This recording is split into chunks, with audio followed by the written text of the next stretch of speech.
Once upon a time, there was a lovely young girl whose mother entered her in every beauty pageant around. Her mother always said, "If I had to choose between you being smart and you being beautiful, I'd choose beautiful every time."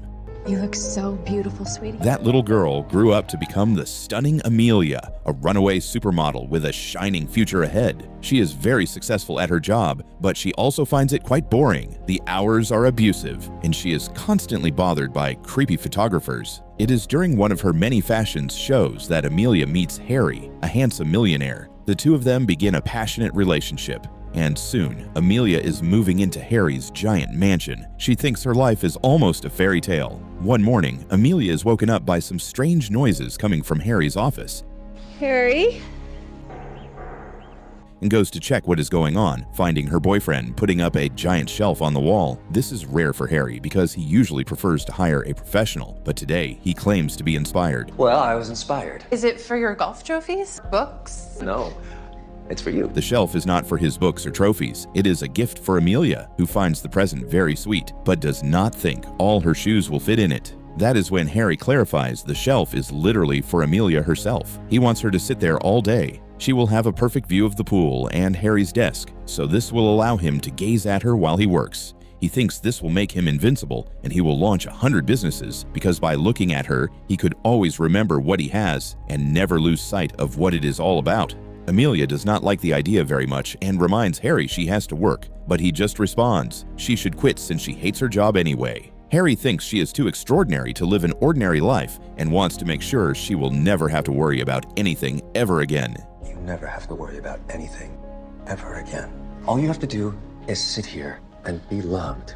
He even promises to always worship her while she is up there. He does not care about what people would say. He just keeps insisting that this would make him the happiest man on earth. So Amelia gives in and accepts to try. Harry helps her climb the ladder so she can sit on the shelf, then hands her a pillow to make things more comfortable. Before removing the ladder, he says it's a pretty nice view of a pretty nice life. Hi, baby. Can I get you anything from the kitchen? I'm starving. Breakfast would be nice. Then Harry heads off to make breakfast for them both. And now, alone in the room, Amelia tries to shake off the awkwardness and focus on feeling at ease. Sometime later, Harry and Amelia get married, but even at the party, Amelia sits on the shelf in her wedding dress, quietly watching everyone laugh and talk. When Harry gives a short speech, he asks for a toast to Amelia, and she feels genuinely flattered by all the eyes suddenly turned her way. Later, after night falls and everyone has gone home, Harry brings back the ladder and spends the wedding night on the shelf with his new wife. As days pass, Amelia tries to keep herself busy in different ways, like reading magazines, doing her nails, and even exercising. The hard breathing noises she makes while working out distracts Harry from his business phone calls, but he does not mind. In fact, he claims it is his business that distracts him from her. Harry also brings her lavish presents almost every day, like gorgeous flowers, sparkly jewelry, wanting to celebrate even foreign holidays. Sadly, the early excitement soon starts to fade away. Staying up on the shelf becomes incredibly dull, and not even the maid will speak to Amelia beyond the usual simple questions. This life strips her of independence, autonomy, and any sense of free will. Harry begins to pay her less attention too, only pausing to blow a kiss before heading out and no longer bringing her little gifts. He doesn't even notice the lovely dresses Amelia wears just for him. And now he gets irritated by any sound she makes while he's working, ignoring her attempts to talk and even forbidding her from humming. Honey. She's become nothing more than a decoration on the wall, a literal trophy wife. One afternoon, Amelia brings out her most glamorous dress yet, wishing Harry would at least glance at her. Instead, Harry notices that the natural light is not reaching his desk, so he asks his employees to help him turn it around. Now, Amelia is stuck watching the back of her husband's neck, and she cannot stop the tears from falling anymore. 3 years later, Amelia is still sitting on the shelf. She hears Harry coming back from work, but he does not come to see her. He has grown distant and bored of her. Amelia calls his name and even begins screaming, but this still does not get her husband's attention. Harry? This is the last straw that finally breaks Amelia, making her decide it is time to get off the shelf at last. This is harder than it looks. The distance to the floor is not very high, but after so many years stuck up there, Amelia's perspective is quite rapt. As a test, she practices telling her show that she wants to break up, then throws it out, but seeing it fall only makes her fear worse. However, she is determined to leave, so she practices with the second shoe and accepts she has to take a leap of faith. Amelia slowly begins to make her way down until she cannot hold on to the shelf anymore and falls to the floor.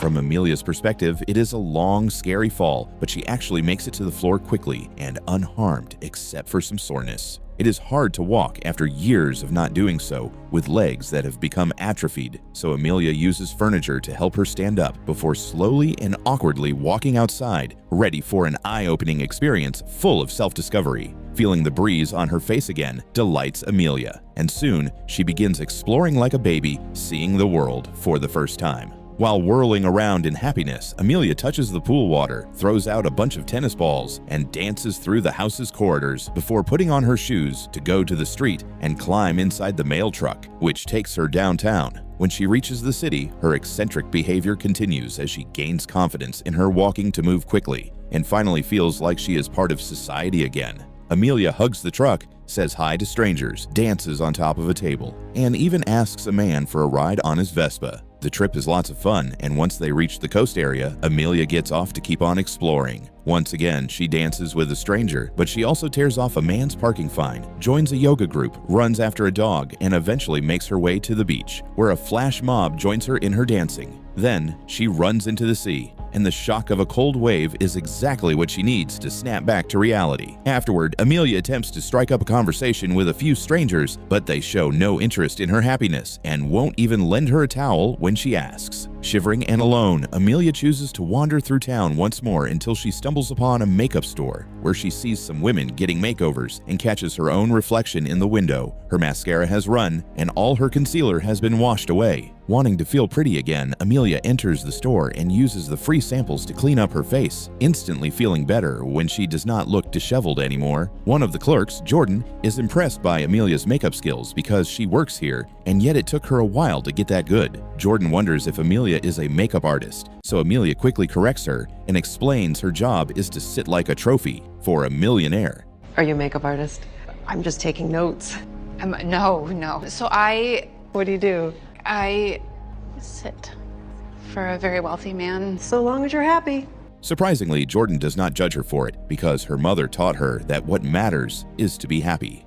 Amelia replies by sharing her own mother's beauty over brains philosophy, and Jordan tells her she does not have to choose. She can have both. This means a lot to Amelia to hear because she never thought of it that way. Before Amelia leaves, Jordan tries to sell her something because she works on a commission, but Amelia has no choice but to turn down the offer since she does not have any money on her. Moments later, Amelia goes back home and stares at the shelf for a while. After some hesitation, she grabs a fire poker and begins hitting the shelf to destroy it. It is slow at first because destroying such big things is always scary, but soon it begins feeling extremely satisfying. So Amelia begins smashing more quickly until there is almost no shelf left. 1 year later, Amelia opens her own makeup store with her name as the brand. It is a big success, and there are always long lines outside waiting for their turn. But even at the store, Amelia falls into old patterns. She sits on a shelf beneath a neon sign that says, "Let everyone look," hoping to be an example of someone both beautiful and smart enough to manage her own life. Yet when customers stop to greet her and call her pretty, they never stay to listen to anything more. Amelia remains just another cog in the beauty machine built to diminish women, nothing more than a living, breathing trophy. You loved the video? Be sure to smash that like button and subscribe for more cool stuff coming your way. See you in the next adventure.